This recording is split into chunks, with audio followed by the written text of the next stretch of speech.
Open banking is an ability through an FCA-regulated process for a consumer to consent to allow a firm to look at up to 2 years' worth of bank transactions. Some lenders use open banking and a credit score to make a lending decision. Salad are the only lender, I believe, in the UK that solely uses open banking. There's a horrible jarring in my mind between credit scores and open banking use. So we'll look at the transactions and we can see behaviours, spending patterns, we can see stability of spending, we can see stability of income, we can see new borrowing that's been taken out, we can see debt repayments that are being made. We'll categorise anything up to 8,000 transactions within one banking account over about 2 years for a consumer. And we've created out of that a machine learning process called Crouton that allows us to make better lending decisions. It's a different take on a credit score. So it was the first time I've used open banking, 100% use it again, and I think it's probably the way it should go versus credit scores, because we have the downfalls. I think that credit scores are such a hard line. It doesn't really allow for any sort of buffering. It doesn't allow for a customer really to improve, especially quickly. You have to look at the immediate effects of it. And with open banking, I think it's just essentially handing over a digital bank statement, and it's best to look at the most recent finances of a customer and see where they are at that day, rather than what their credit may suggest from years ago. I think credit scores are not reflective of people's capability to repay, because people may have had experiences in the past which put a mark on their file, but then they have learned from it and their current situation is completely different from maybe 10 or so years ago, and that I believe it's unfair for people to continue to be penalized for things that may have happened in the past. My name is Isabel. I'm working in a finance company. I wanted the loan. It was to do some home improvements here in my property, and I was struggling for 3 years.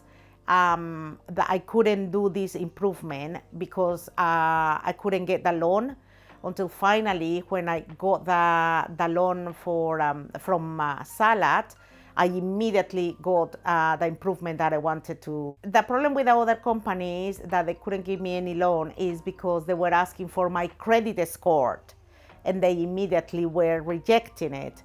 And some other companies, they say no, because you don't have a mortgage, because I'm mortgage free, and because I don't have any mortgage, they couldn't check my credit, and so I was always rejected by that. I was having a bad score because it was a payment that it was not done in 2011. The loan was not my name, that was in somebody else's name, because this person moved to another country, and the contract was on the person's name, and I was in the house, in the property. They put me in bad record, even the contract was not on my name, but it was in my property. Well, I feel quite bad about it, because that was something that it was not that I created, but unfortunately how that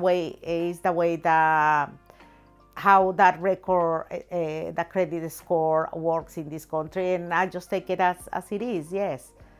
We have done some analysis of customers who've applied to us and been successfully accepted versus what their credit score was at the point at which they applied to us.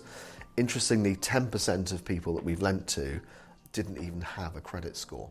And the ones that we have lent to have paid us back and been really great customers.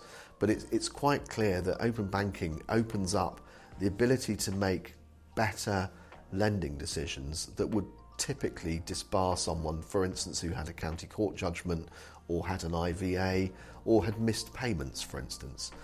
Those things don't feature in the way that we make an assessment as to whether or not a consumer can take on a further commitment. I don't think they are the fairest way, because there's so many things you can't see within a credit score that we can see using open banking.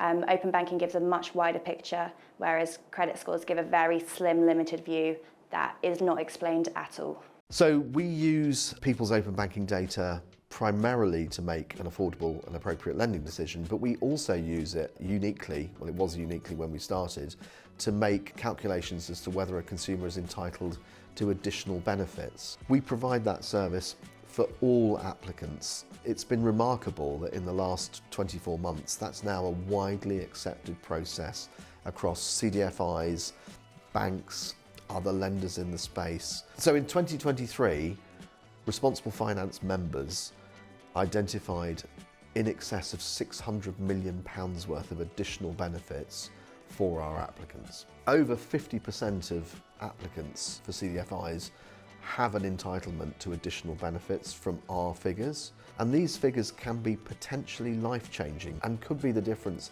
in some cases between needing to borrow and not borrowing at all. I get an extra like £350 a month. It's like you don't know anything till something's mentioned, and it's like there's not enough information out there. Obviously, if more people knew about this, then like more people probably would apply. Because obviously when people say, oh, credit score, they think, I've got no chance of getting it. Because like obviously some people have got bad credit, but obviously not from their own fault and stuff like that. But with the open banking, it is a lot fairer.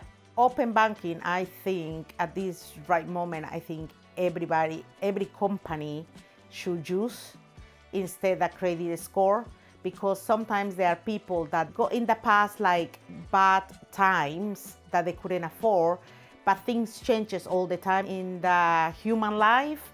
And if you are in a good position now, but unfortunately because of your credit score set in 10 years ago for something you didn't pay, you carry on with that problem.